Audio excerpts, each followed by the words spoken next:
আসসালামু আলাইকুম। ছবি দেখে নিশ্চয়ই বুঝতে পারছেন আজ আমি আপনাদের জন্য কি নিয়ে এসেছি। এবার শব্দ শুনুন।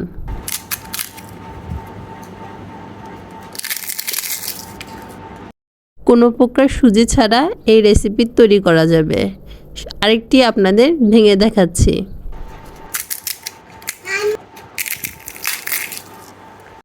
মাত্র 1.5 কাপ আটা লাগবে এই রেসিপি তৈরি করতে। আপনারা যদি পরিমাণে আরও বেশি যান তবে আরও বেশি করে নিতে পারেন, চাইলে কমও করে নিতে পারেন। আমি এখানে 1.5 কাপের মেজারমেন্টে দেখাচ্ছি।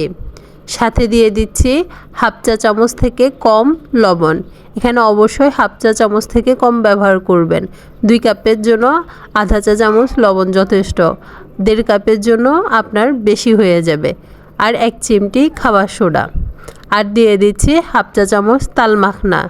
তাল মাখনা দোকানে ইউজ করে, এজন্য আমি ইউজ করেছি। আপনারা চাইলে এটি স্কিপ করতে পারেন, তবে এটি দিলে দেখতে ভালো লাগে। সবগুলো উপকরণ একসাথে খুব ভালোভাবে মাখিয়ে নিব। এবার এর মধ্যে অল্প অল্প করে পানি মিশিয়ে নিব। আমি এখানে নর্মাল খাওয়ার পানি ব্যবহার করেছি। কোনো প্রকার গরম পানি বা কুসুম গরম পানি ব্যবহারের প্রয়োজন নেই। এখানে অল্প অল্প করে পানি মেশানোর চেষ্টা করবেন। আর এই খামিরটি আমরা শক্ত করে তৈরি করব। আজকে আমি আপনাদেরকে খুব সহজভাবে মুচমুচে ফুচকা বানানো দেখাচ্ছি। আমার সবগুলো টিপস আপনারা খুব ভালোভাবে ফলো করলে আপনারা এরকম সুন্দর মুচমুচে ফুচকা তৈরি করতে পারবেন। এখানে আমি কোনো প্রকার সুজি ব্যবহার করিনি। এখানে যতটুকু আটা ব্যবহার করেছি তার অর্ধেক পানি ব্যবহার করেছি। আমি এখানে 1.5 কাপ আটার জন্য 1.25 কাপ পানি আমার লেগেছে। এর চাইতে বেশি দিবেন না। এর চাইতে বেশি দিলে আটা নরম হয়ে যাবে এবং ফুচকা তৈরি করতে কিছুটা কষ্ট হয়ে যাবে। এজন্য চেষ্টা করবেন কিছুটা শক্ত করে আটার ডো তৈরি করতে। কিছুক্ষণ ভালোভাবে মথার পর আমার আটার ডোটি তৈরি হয়ে গিয়েছে। এবার এই আটার ডোটি আমি 10 মিনিটের জন্য রেস্টে রেখে দিব। রেস্টে রাখার ফলে শক্ত ডোটি কিছুটা সফট হয়ে আসবে। ডোটিকে আমি 10 মিনিটের জন্য ঢাকা দিয়ে রেস্টে রেখে দিব। এবার 10 মিনিট পর আমার ডোটি অনেকটাই সফট হয়ে এসেছে। এবার এই ডো থেকে ছোট ছোট লেচি কেটে নিব রুটি তৈরির জন্য। এই লেচি থেকে আমি রুটি তৈরি করে নিচ্ছি। রুটি বেলা আর আপনাদের দেখাই নেই, নর্মাল রুটির মতোই পাতলা রুটি তৈরি করে নিতে হবে। মোটা করে তৈরি করে নেবেন না, এক্ষেত্রে ফুচকা ভালো হবে না।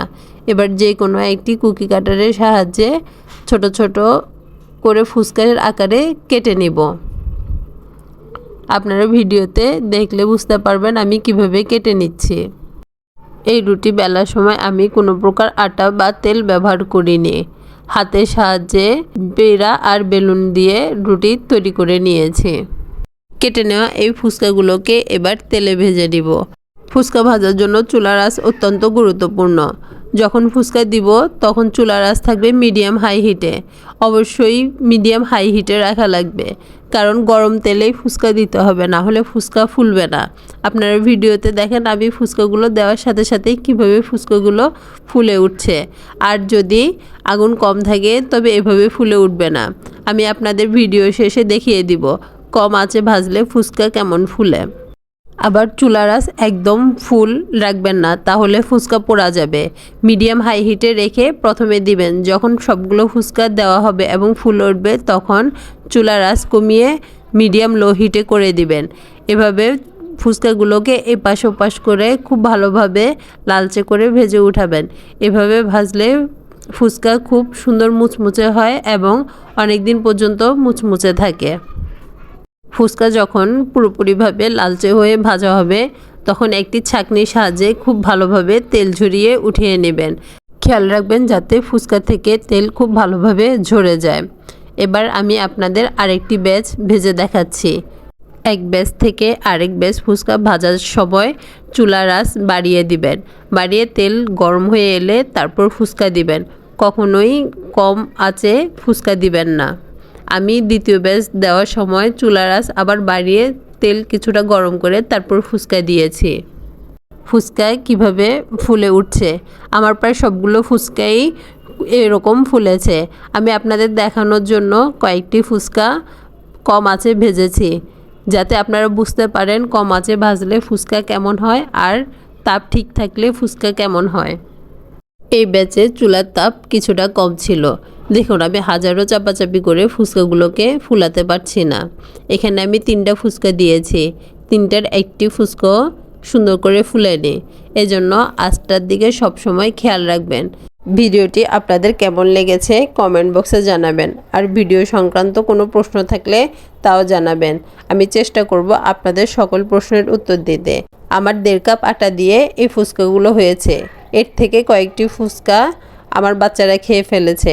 মোটামুটি অনেক পরিমাণে ফুচকা হয়েছে। আপনারা এই মেজারমেন্টে তৈরি করতে পারেন। আশা করছি আপনারা নিরাশ হবেন না।